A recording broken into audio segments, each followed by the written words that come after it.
Hello Pisces, thank you for joining me for your weekly forecast for week commencing the 15th of May. Your two ruling planets of Jupiter and Neptune continue to make contact with one another, but this is quite a nuanced link, but it is one that requires a degree of care.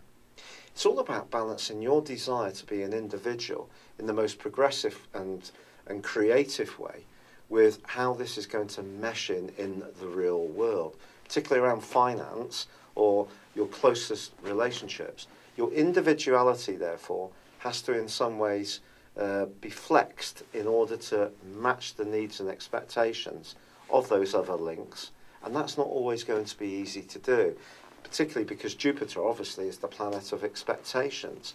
And these two are going to be linking like this through to the middle of July. So it is something that you need to work at. However, fortunately, Jupiter does forge a great link with Mars through to the first half of this week, running on from last time. It's possible that if you are trying to make something happen on the property front, you could have some kind of breakthrough. But with Neptune also squaring up to Mars, if you're not sure about where you stand, information tends to be a little bit evasive, you're not getting to the core of a subject, I would perhaps defer a decision. But Mercury, the planet of thought and communication, does move back into a great location for you this week.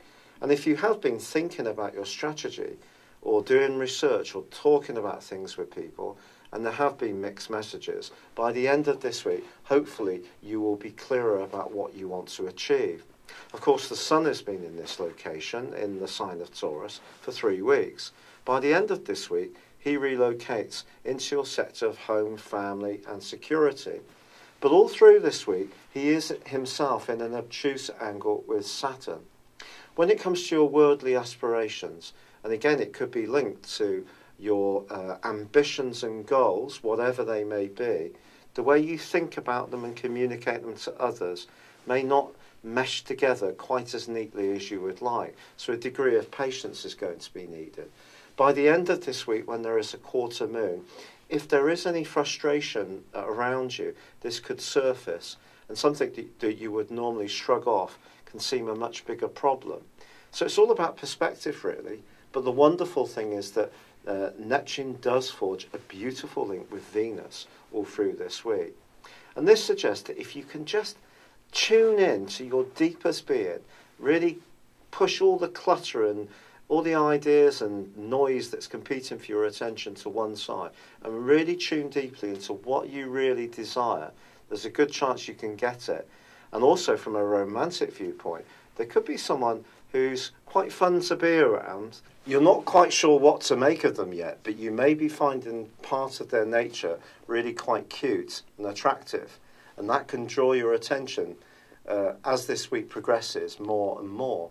Ultimately, what we all want is to be understood and feel safe and at ease in a much more emotional context.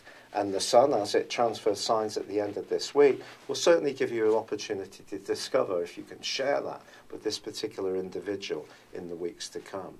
It's been a real pleasure being with you. Thank you for joining me. Good luck and goodbye for now.